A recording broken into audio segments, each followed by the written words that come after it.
This is Rebekah Knaggs interviewing Mr. Johnstone. Do you mind giving your full name for us? William Herbert Johnstone. Right. And then, do you mind telling us, when did you first move to Greenhills? 1937 and 38, basically. Okay. And then how old would you have been then when you moved? Two. Well, she said I was two. I thought I was one, but it's two. Or 1 or 2 years old. Yeah. So very young, very young. You were born in 36.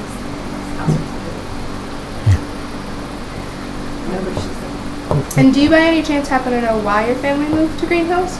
Yeah, Dad was a butcher down in Laughlin, at his own meat market. And his income was not that good, so he applied for the house and got it. And so the home that you grew up in, where was that in Greenhills? Oh, is this home? This home. This very house. This very house? Changed a lot. I was going to say, so you've made some additions. So do you remember what it was like? Could you tell us growing up in the house what it looked like? Yeah. That was a wall right here. Okay. Where that beam is. That's a tree in the backyard, by the way. Oh, wow, okay. I cut down. There was a wall there, and then there was a breezeway porch, and then there was a garage with the walls in both cases. And over the years, first I built the fireplace in the garage, right there, put it out, and I tore the walls down, and I changed the beams to go this way. So I made a big cathedral ceiling with a open, much larger room. Then when I went to work one day, my wife busted this wall out because they weren't bearing walls, so it didn't make any difference. Right, so you were able to remove them, no problem. And so then the rest of the home is similar to, like, with kitchen layout and things like that? The kitchen is totally changed around now, but it was like that. And this was the living room, and that room there was a dining room, which is now our bedroom. Okay. There's another bedroom there, but this room is a dining room, and that's our living room, basically now. And then this is one of the homes that is connected to another house next door. Yes, as well. they were connected. The garages were connected. There were two garages, and they had theirs, and I had mine. And then do you know, were there any amenities about the original home that your parents were really excited about, or that you really fondly remember? Yeah, they talked about they had to put $1,000 down for the Greenhills something. There's something in the village that was supposed to be paid back to them later on, and we never got that money, and we found out that the guy that was in charge of the city got it. Unfortunately, all the people had to give $1,000 down right away. It wasn't included your payment either. When you bought the home. They rented really. Rented the home, yeah. And then they eventually sold them to him. And so you mentioned that your dad was a butcher, so do you know at all, like, where they lived before they moved to Greenhills? Yeah, in Wyoming, Ohio. Wyoming, Ohio. And I don't know where down there. Okay. That's fine. You were very young. I wouldn't expect you to remember. No, I don't remember.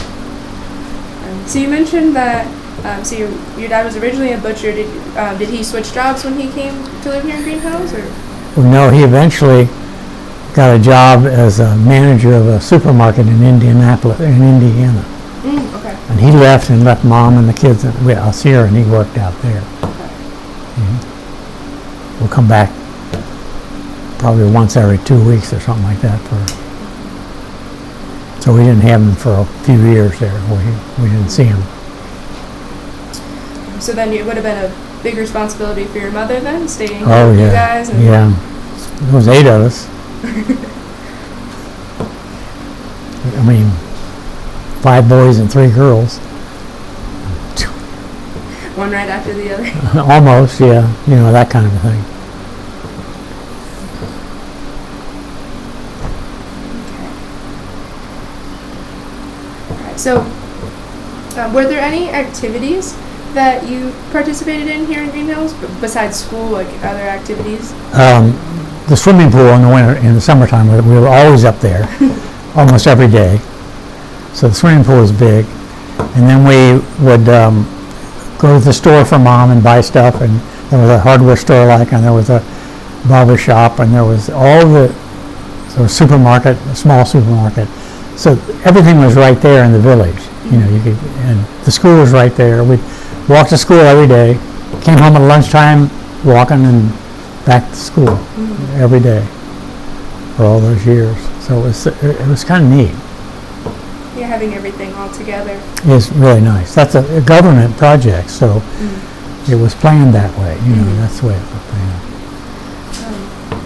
So, besides just getting to hang out with friends over the summer, did you do any like sports or? We've heard that Scouts was pretty popular in the area. Yeah, I played baseball for a while, not very long, and then there was Boy Scouts, which I was in, but not very long either, maybe a year the most. And then Dad wasn't here, so I couldn't get there. You know, I couldn't get to these things, so it never happened.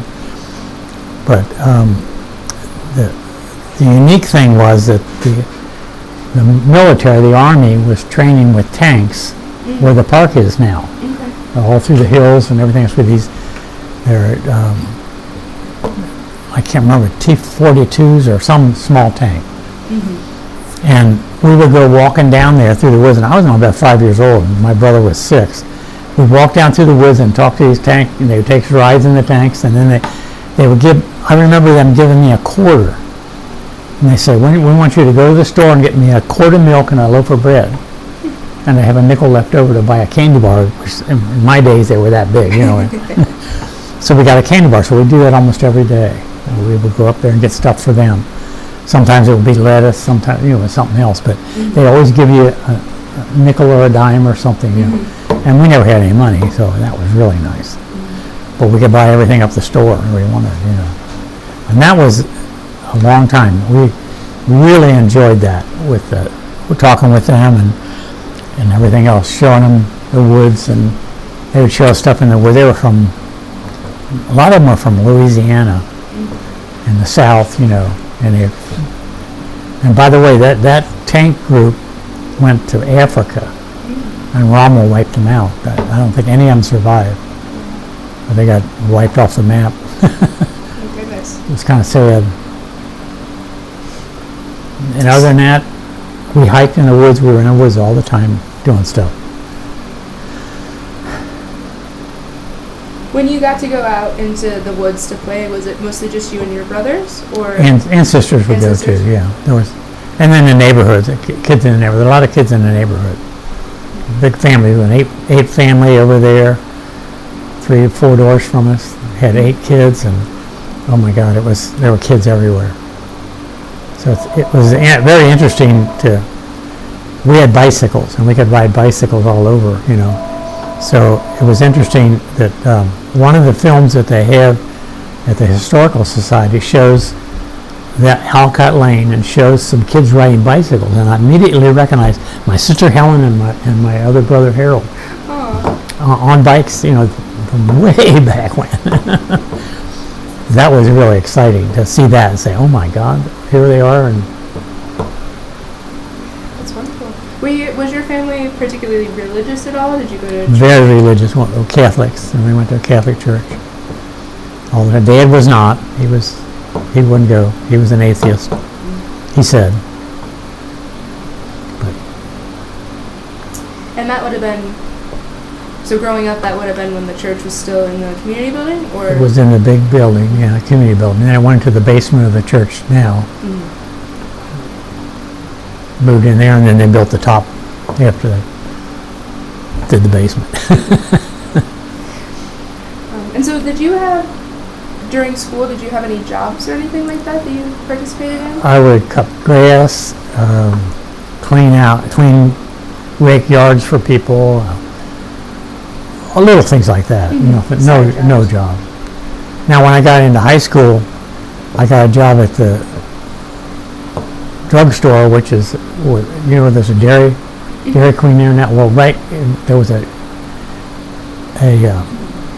soda bar there, and I worked at the soda bar, dishing out ice cream. My brother worked there as a clerk, helping the people buy even prescriptions or get other stuff. You know. So we worked then. Yeah, we worked. I think I was 14 or 15 or something like that. So besides sort of like the Greenbelt and the shopping center, were there any other places in the city that you thought were specifically special, or just a majority of those big community spaces that you remember liking to hang out in? I'm trying to remember. My dad was a volunteer fireman for the Greenhills Fire Department, basically. And so we spent a lot of time up there with him and doing things up there. So we got to know all the policemen and we got to know the firemen and everything else. And at one time, the white building down in the park, which is where the park ranger's house right down there at the bottom of the hill to the right, that was an abandoned farmhouse. And we used to go play in it. And you could get in the basement because the basement windows, one of the panes was broken out. So we were climbing in and we'd play catchers and everything else. And we got caught by the ranger. He heard us in there, so he opened the door real careful and he came in and we were there. And he knew us. So he said, "You're under arrest for breaking and entering." So he took us up to the police station. And my dad was up there and they explained to him that we were broke into this house and we were playing. He said, "What do you want to do with it?" His dad says, "Put him in jail." Oh my God, we cried. We were so scared. We were only about 6 years old, I think, 5 and 6. So we ended up in jail for about an hour before they let us out. Oh, goodness. So we were always hiking places. And one time we hiked all the way over to, oh my gosh, 5 miles away, way over there someplace. And the only way we could get out of the house was we built a ladder that goes up to the upper window up there. We tied the steps on it, and just before it got dark, we went out and put the ladder up against the house because Mom would hear us coming down the steps all the time and make us go back to bed. So we climbed out the window and that's when we took off. There was 3 of us. It was Ed, Harold, and myself. And we were gone all day. But we ate. We found a garden and we swiped tomatoes and stuff like that. So we were daredevils, basically. Sounds amazing fun. Yeah. Now, another thing that's interesting is all the time that I've lived here, we never saw deer. We would see foxes once in a while. In fact, we raised 2 baby foxes one time. That Ron Osting was a naturalist, and he filmed them. He'd have us hold them in a hole in the ground, and they'd come out and he'd take a film of them. He was a naturalist, and he was a famous naturalist, so he filmed them in that. So, but we never saw deer. We never saw anything like coyotes or anything like that. And then Dave was about 12 or 13, and I had gotten a motorbike, and he'd ride in the front, and I'd go down the woods on the trail we had. I'd ride down there, and one day we went down there, was a deer. So and then we found out there were deer there. Well, now there's deer all over. I mean, I shot those right there, back here in the backyard. But we have coyotes, we have bobcats, we have, of course, mink. I've seen mink before, and weasels. We even caught a weasel in a trap one time. Let it go, but we caught. What else is back? Oh, the bobcats. Turkey. I've been having turkey out here. 3 of them for the last 3 weeks. They eat the corn I put out. I can't hunt turkey though. But it's changed so much since when we grew up. But when I grew up, there was farmland everywhere. All of Forestburg was farmlands.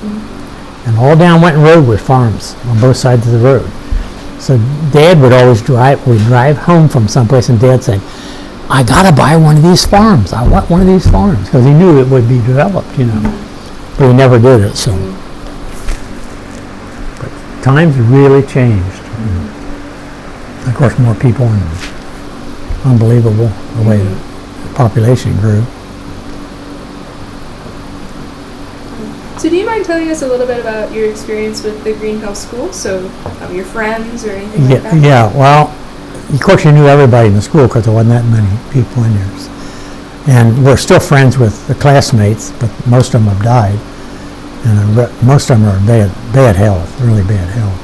So it's amazing how I am in such good shape, but I've always done things to keep in shape. Like we do the Y aerobics down here every day, 4 days a week. We do aerobics, and I ran in the Army.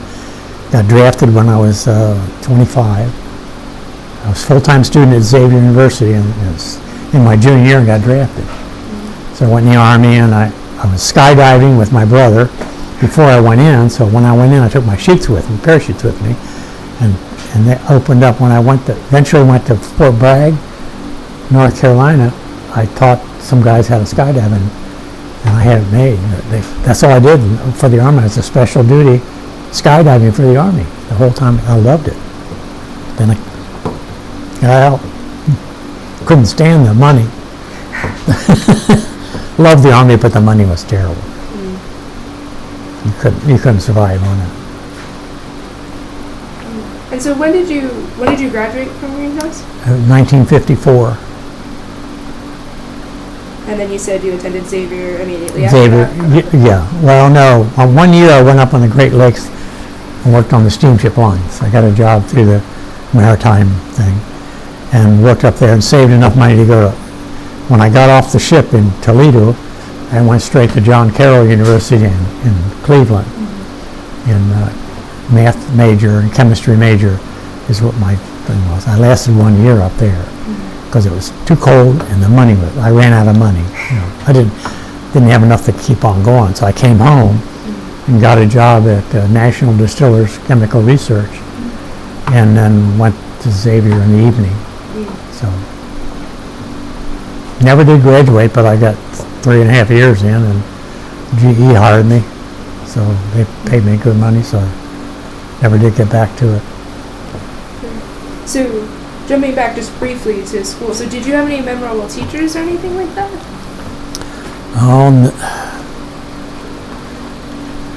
There's probably a lot, but I've forgotten them now. There was a lot of older teachers. It seemed to me they would look older, really old. Back then, of course, I was, 17, 18. So they seemed really old. But they were fairly decent teachers. I mean. And did you have a favorite subject at all? Yeah, my math and chemistry. I love that. Yeah.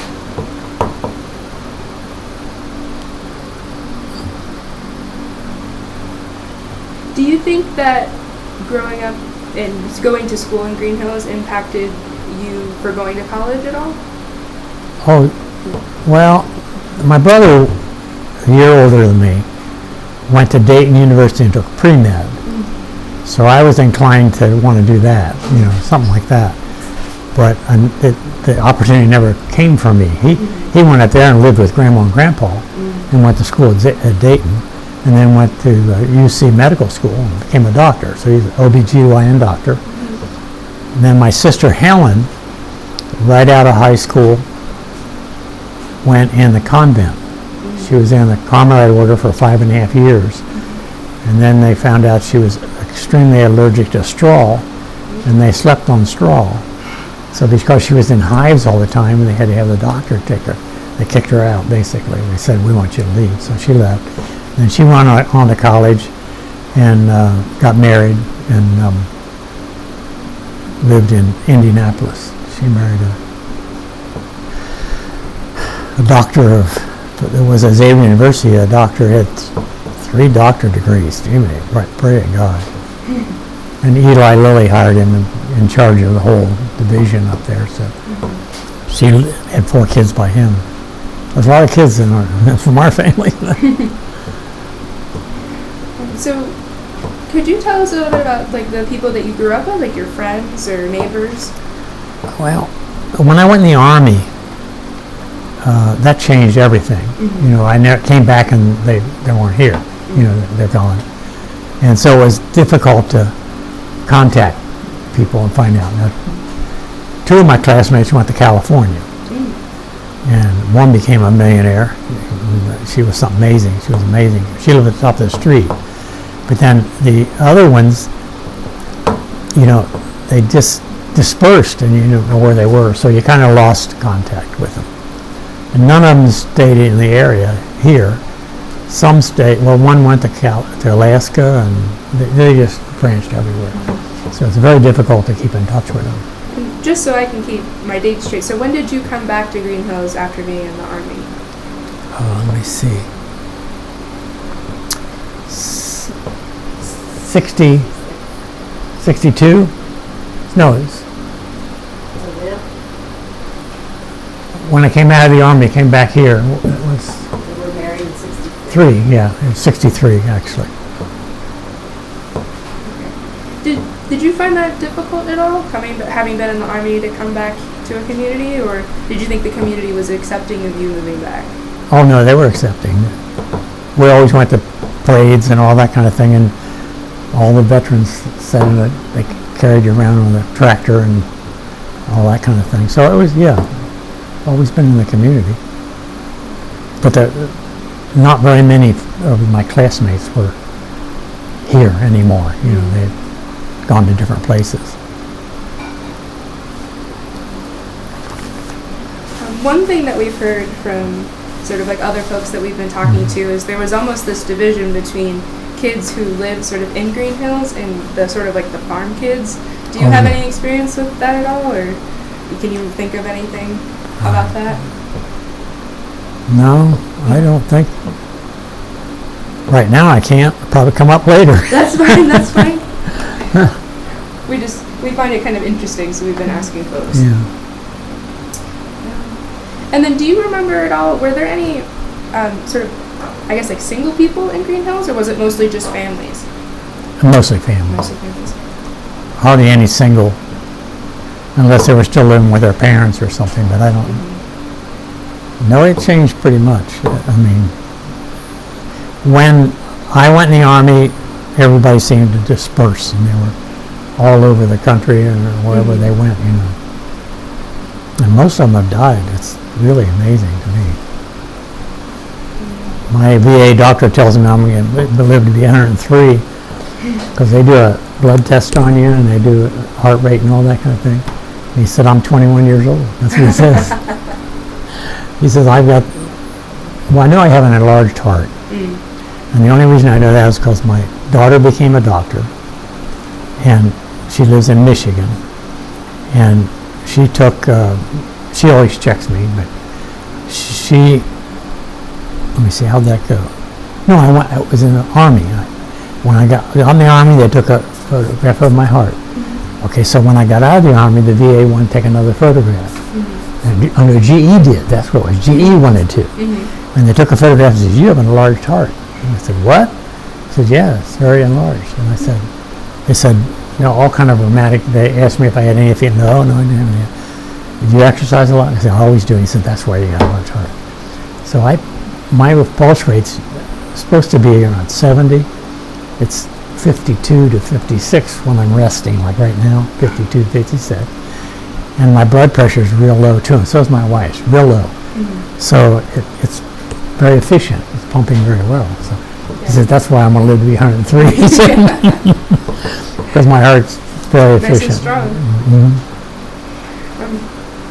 So going back to, we were talking about sort of you played with your siblings. So I find it interesting. So you played with your brothers as well as your sisters. Yes. And same with the kids in the community. It was also like a mixed group. Yeah, it was a mixture. A lot of mixture.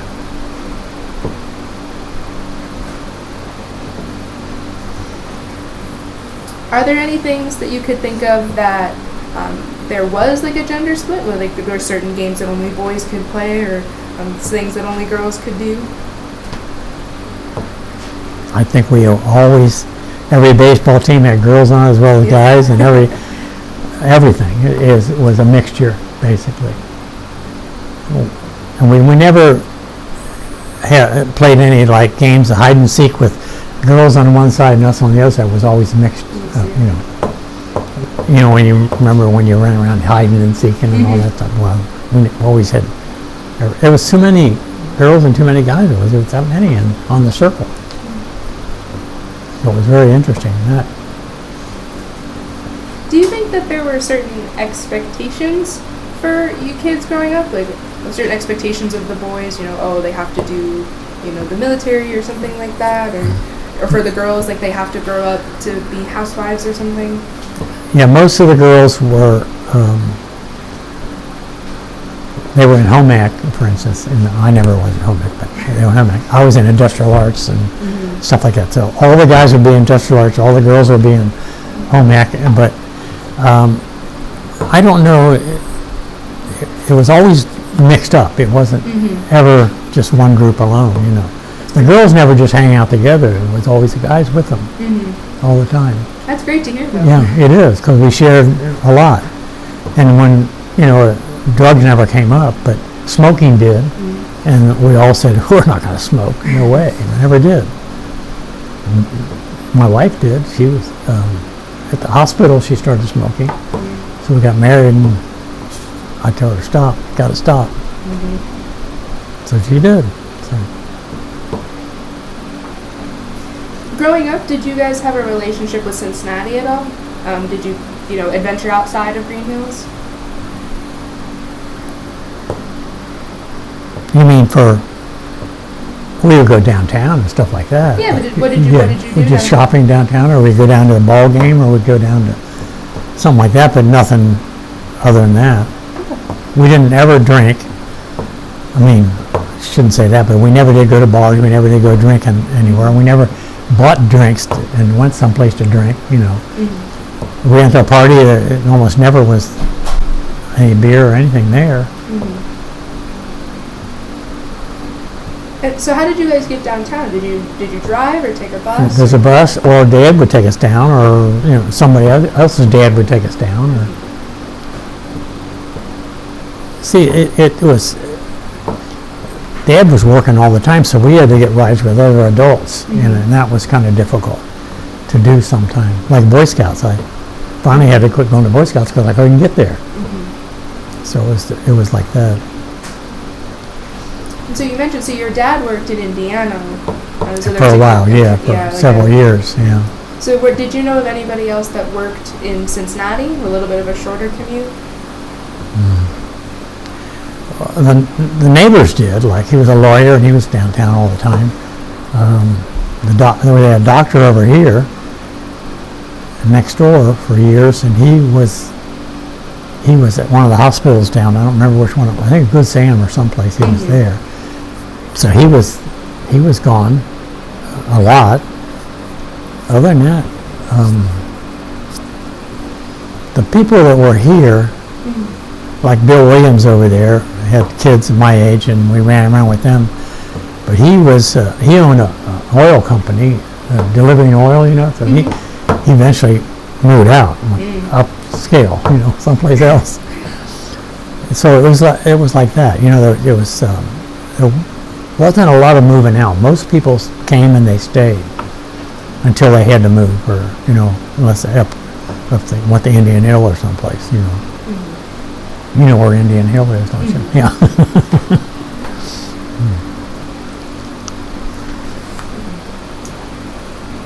So how do you think that people here in Greenhills aligned politically while you and your family lived here? Dad was a Republican, and everybody he knew was a Republican. And everybody that I know around the circle here was a Republican, except for one family, Donovan's over there. He worked for, an automobile place up in Hamilton. It used to be an automobile. He worked there, and we'd always get in arguments with him about Democrats and Republicans. But it was funny. But other than that, Dad was diehard Republican. I am too. Raised that way, I guess. Would you say that there's a good amount of sort of like political advocacy here in Greenhills? People are very active politically. Well, not. Yeah, I guess they are somewhat. I mean, not like Hillary Clinton or somebody like that. They're just. I think they're just the normal run. Yeah, local politics. Can you recall at all any like big hot button issues like growing up? Things that may have caused discussion or anything like that? or even for you since you've lived here now? Anything that's come up over time? Hot button issues, honey. If not, it's fine. I was just curious. Any hot button issues around here lately? I don't know of any. Honey, you don't get involved in that. No, I never did get involved in politics too much. That's fine. Just yakking. That's why you're going to live to 103. That's the truth. Okay. So you mentioned this earlier about how Greenhills was built sort of like as an experiment, cooperative, sort of like socialist principles, if you will. Yeah. How do you think that is reflective at all in the way that people lived here in Greenhills and people's lives? For you or your neighbors? Do you think that was like the community reflected that? Yeah, because they all realize how valuable these homes are, how well built they are, and how valuable they are in the way of sturdiness, and everything else. And they knew that what they had was a prize. You guys said. I mean, I prize this place, and I've changed it a lot, but those are solid concrete walls. And it's amazing how well built it is, and so that's what it was. That they enjoyed the atmosphere around them. They enjoyed the schools. They had the stores are right there. They didn't have to go very far or anything. It's amazing how they loved where they were, and most of them stayed as long as I have. Is there anything about the way the community's been built that people don't appreciate? They reject kind of the original plan at all, or anything that you think, this could have been done better? Boy, I can't think of anything. That's fine. I mean, I still got the original sewer system in there, underground. That's hard to believe. If it's built to last, you might as well stick with it. It is. It's amazing how well it's built. And then the guy sold his house just last year that joins mine, and he got $144,500 for it. And he never thought he'd get anywhere near that. He came to me and said, "What should I ask for the house?" And I said, "Start high." I said, "Start $159,000." He didn't. He started $144,500, and that's what I sold for. I mean, in less than 30 days. And so I paid $17,000 for this house. Big difference. So we've talked about how you came back to Greenhills. So when you came back, did you come back to this home? Yeah. Okay. Well, no, I came back because Mom was still here and stayed with her. Then I met my wife and we got married, and we moved to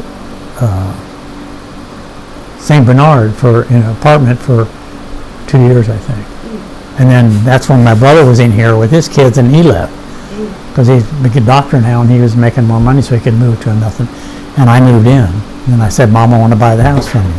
She said, "Okay." So I started paying her rent. I paid her rent for several years, and then I bought it from her for $17,000. She only paid $11,000 for her dad. So she thought that was a fair price. And my brothers didn't like it. They thought I should have paid her a lot more. But it doesn't matter. No difference. So then you ended up having children that grew up in this home then as well? 4, 2 boys, 2 girls. 14. Sorry. Was your mother then still around at that time also? So it would have been a multi-generational home? Yeah, she was, when did she die, honey? I don't remember when It's okay if you I can't remember. When did she die, Mom? 87. She was born in 09. 09, 87, so.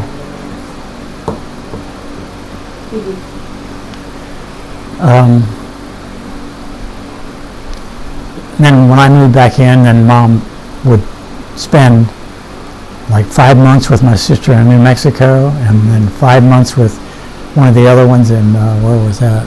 Harold was in Washington at the time because he was in the Army as a doctor. And then she would move to Ed's place for a while, and then, kind of moved around to each one of them and stayed with him. But she was here. This is her home base. Yeah. And then until she died. She was in New Mexico when she died, though. She died of a stroke in her brain. I'm sorry to hear that. No, she was well. She did well. She was all right. Yep. Oh, we have to go. I'm living longer than she is right now. She was 78, I think. Or no, maybe she was. She say 87? No. Maybe she was 87. So I'm not quite there yet.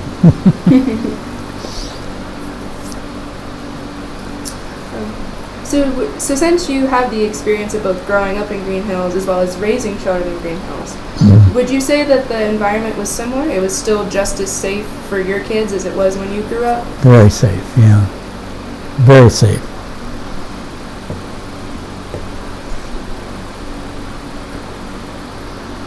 I love nature because you can see I feed the birds. See all my bird feeders up there? So I feed the birds. I get all kinds of birds here from going south and going north and back and forth. Tons of birds.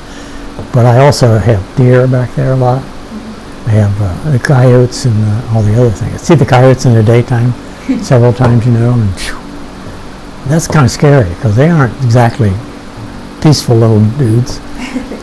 And then one day my daughter was down in the park and she came running home screaming that a wolf chased her up this big sign they have down there for the park. She had to climb on top of the sign. The wolf ran around. And I said, it couldn't have been a wolf. It was a wolf, Dad. So I said, okay, let's go down there. And I went down and I couldn't find it. And came back, found out that it was a wolf. A guy in Forest Park bought it back from out west and was raising it in his yard, and it got loose. So I never doubted my daughter from that time on. So it's amazing what you see down there. It's amazing. We just take a little. He's one of the first ones to move in. I mean, I can remember when we moved in, I used to stand at the front door, which is where that window is on the side there, and I'd see turkeys in the street eating the gravel. There was no street yet. There was just gravel down, and the turkeys would be eating this. And Dad would say, look at the turkeys. I had to be Yeah, because you guys are in 2 or this 3 A years old. district, this Alcott Lane. Oh, yeah. And now they're all the way up to G or something like that. Yeah, we were the... Okay.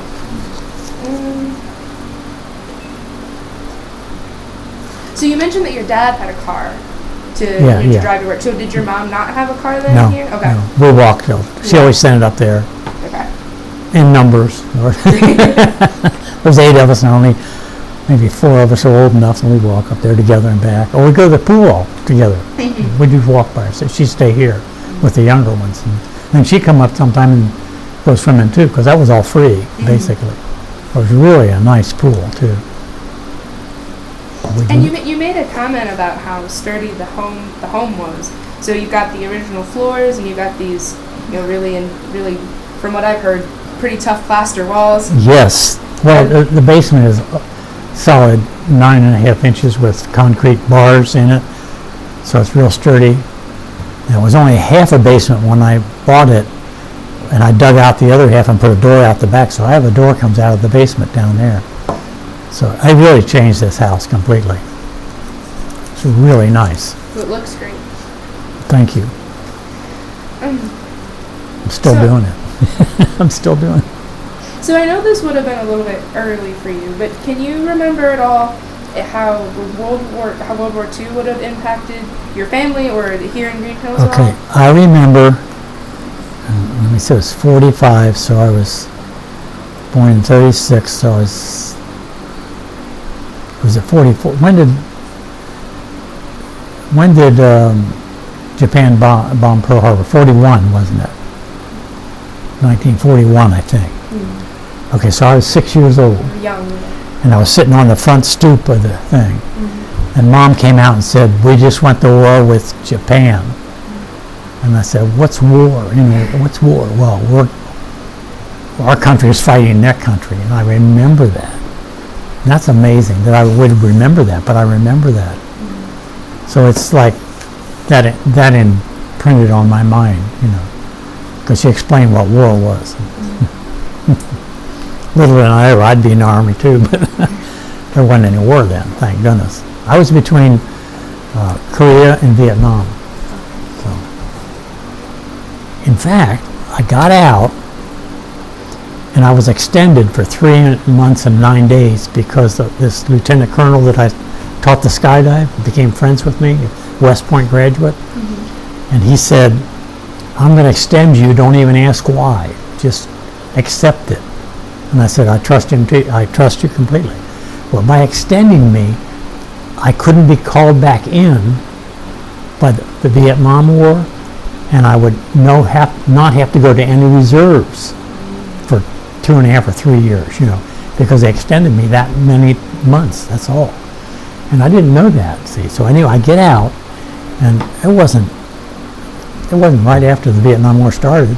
I had MPs come to the door, and they said, you have to come with us. And I said, why? And they said, you're going back in. And I said, no, I'm not. And they grabbed me by the arm, took me down there, and I went down to the lieutenant colonel who was running the place down there, and he said, we're calling you back in, you're going to have to serve in Vietnam. And I said, I don't have to serve in Vietnam. You cannot do this. It's against policy. I said, you want me to quote you the policy? And he said, yes, I do. So I knew it because I studied it. And I quoted the policy, and he looked at me and said, okay, you can go. I said, take me back home. You get somebody to come pick you up. That's the way they were. I didn't have to go back in. I'm so damn glad because I got killed over there. There's no way I'd have survived that. From what I knew, that way. So then after, so you didn't have to go back in to active. Did you just do reserves then? No, because I was extended for 3 months and 9 days. I had to be over 3 months, so it was 3 months and 9 days. And this lieutenant colonel knew that. He was a West Point graduate. He said, I'm going to extend you. I'll tell you why later. And he told me why. And I said, okay, I'm glad you did that. But he didn't know they were going to Vietnam. They were going to have a Vietnam War. So he didn't know that, but he knew that I didn't want to go back in. He knew that. So what did you do after that? When you came back to Greenhills? Oh, I went to work I had a job still at National Distillers Chemical Research because that's where they drafted me out of. Right. Okay. And then when I came back, I just went back over there and started working for them. And then I applied for a job at GE, and I got the job. I went to P&G first. I applied at P&G, and I got that job. And I was there a year, and then I didn't like my boss, and I didn't like the way that it was treating me. So I applied at GE and got a job there. But I had a chemistry major and a math major, going to school. So they wanted that. They wanted that chemistry major, which was great for me, to have that much. And did you stay at GE until you retired? 32 years, yeah. They were lucky to have you. Yeah, it was. I worked on radar absorption material. It's now in the B-1 bombers and all that kind of stuff. Don't put that down. Oh, okay. That's top secret. Okay.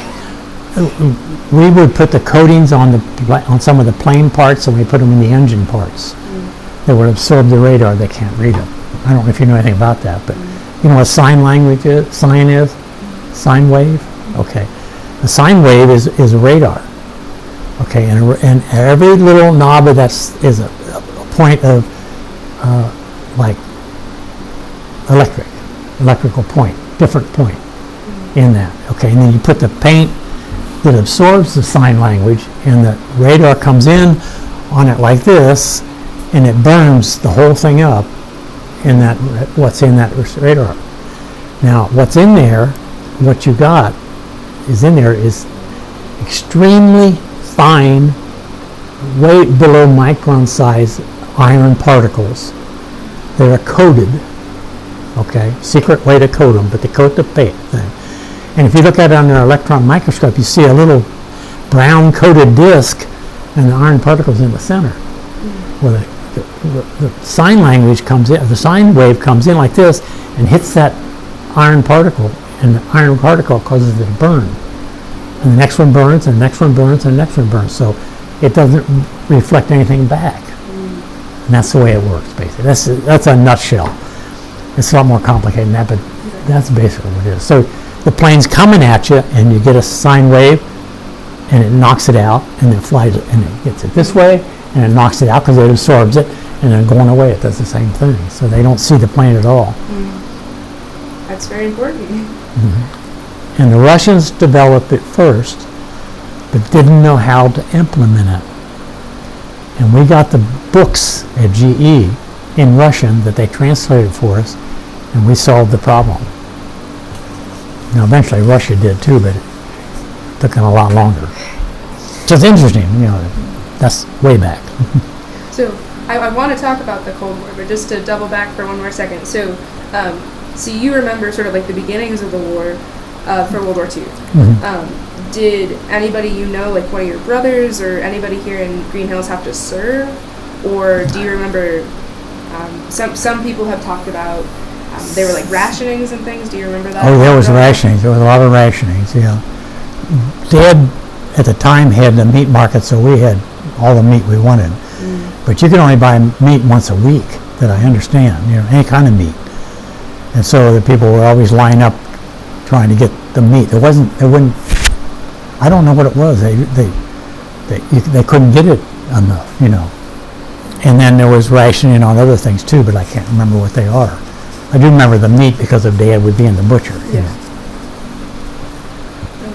But a lot of the people that I knew, the adults, that got called into the service, they were gone all of a sudden. I didn't even know. See, I wasn't privy to know them enough where they went. Mm-hmm. And a lot of them died, I understand, too.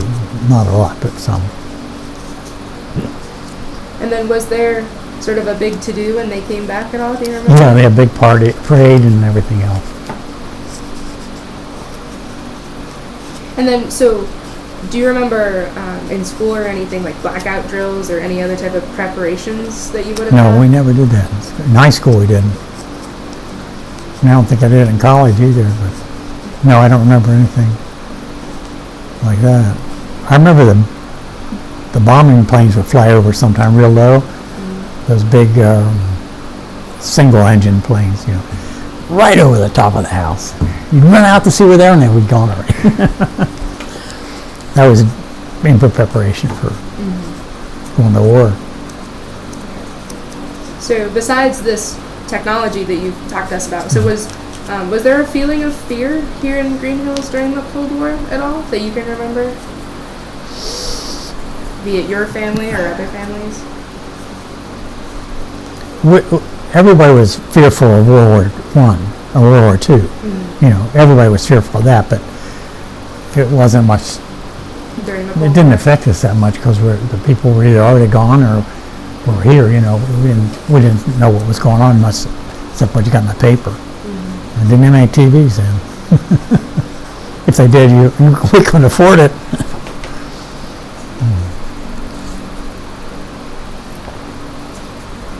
We still had telephones, though. We had landlines for phones way back then. So we had telephone. Were they party lines? Yeah, party lines. So we'd always hear the lady over there when she was on and hear somebody else somewhere else. Pick it up and there'd be a party on there. You couldn't dial out. You couldn't do anything. It was interesting. Actually bringing back a lot of memories.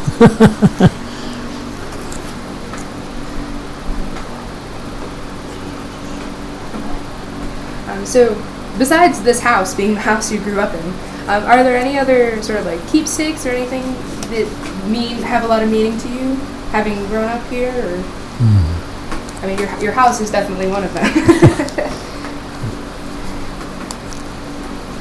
Keepsakes, I don't know.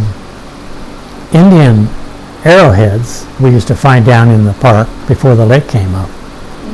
Mill Creek, we used to have a whole bunch of them around here. I had one that was about that long, thin, really neat one, and I gave it to a friend of mine who's still alive today. He's bad shape, but gave it to him, and he had a praise, and it was worth $200.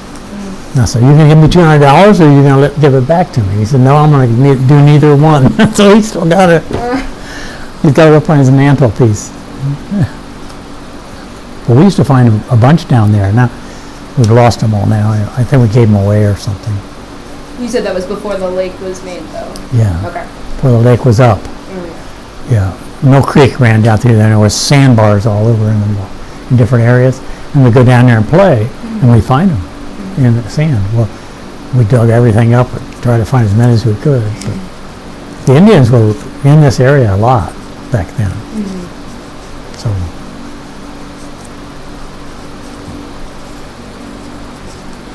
Is there anything that you miss about growing up in Greenhills? Like about that time? You wish it was still around today? Nope. Nope. You don't I can't think of anything. You can find it any place else probably what we would miss. I mean, the pool, if the pool was gone, I would say, yeah, I'd really miss that. But we swam until just not too many years ago. We were up there swimming all the time. Do you think that the kids that you have living in here in this area now, do you think it's a lot different for them today than like when you grew up? Yeah. Can you elaborate on that at all? Well, none of them want to come back here and buy the house from me or anything. None of them want to live here. They think Greenhills has gone downhill. Of course, the apartments are falling apart over there on the other side of town and so forth. And you're getting a lot of trash people in here too, moving back in, that are not the best. But so that's why they wouldn't. But they want more space anyway. They want more land and they want more, so they all do that. They much bigger houses than I got. I mean, they're doing well, all of them.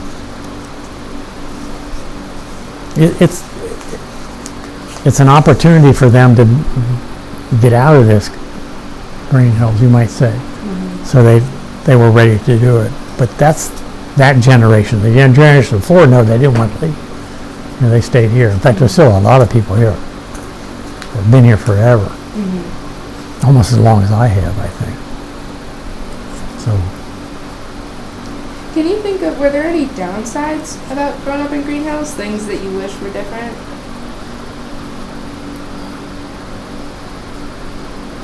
Did you ever feel isolated or anything like that? Never isolated. Never that. I don't think any downsides at all. You didn't think that the town sort of like geographically limited you in any way? No. You could go anywhere from here real easy, And we did a lot. And we go on vacation and we can't wait to get back, that kind of thing. I took the kids out backpacking in Glacier, Montana 5 years in a row. 3 weeks one time in the wilderness area, way into the mountains, through the mountains. We had a ball. I think that taught him a lot. We lived off the land. We fished and everyone else. So it was really neat. And my wife made it. All right. Well, is there anything else that you would like to add about any fond memories or anything before? I know we've talked about a lot of different things. Yeah. No, I just love it here, and I'm not going to change. I'm going to die here probably. And it might be sooner than I think. I don't know. I doubt it, but I don't know. There's a few around, like on the other circle. I have a miller that has been around pretty much as long as I have. He's maybe 5 years younger than I am or so, but he's living over there all his life, and he's not going to move. So it's like, you're here, you like it. You adjust to everything. But the wildlife is what blows me away. I mean, I can't believe that we never saw deer for 40 years I was here in the back. And then we only saw one time, and then we started seeing more, and now they're all over the place. And then the bobcats, I never thought we'd have bobcats come back. We got one on my camera. Oh, and I got a wild pig on my camera too. I mean, and I asked my son, who's a ranger with Corps of Engineers, he says bobcats are back and like crazy, and so are pigs coming up from Smoky Mountains, where they are down there. There's herds of them. Well, they have 16 at a time, and they're just moving everywhere. So we got a picture of one back here with his rump and his tail, curly tail, as he was running in, because he saw the light. They're smart. He saw the flash of the little the light. It's infrared light, but there's a little red light that goes on when it takes the picture. And he saw that, and he was gone. So it's amazing. And one day I had seed out there, food out for the deer. There was probably 2 or 3 of them eating the corn, but they kept looking down that way, and I said, what's going on? So I got upstairs with my binoculars, and I started searching, and I saw 2 coyotes down. Well, the coyotes would creep up until they got pretty close, which was maybe still 100 yards, and all of a sudden they took off after the deer, and the deer were gone. They were right on the deer's feet, man, by the time they got up here, and they ran off that way someplace. So they'd be chase them down and kill them, I guess. And I'm just afraid kids are going to get it someday. You know, some little boy's going to be down there and not know what the hell happened. I hope not. Well, thank you very much for talking with us today. And we really appreciate it. You're welcome. I'm glad I can use that. This back.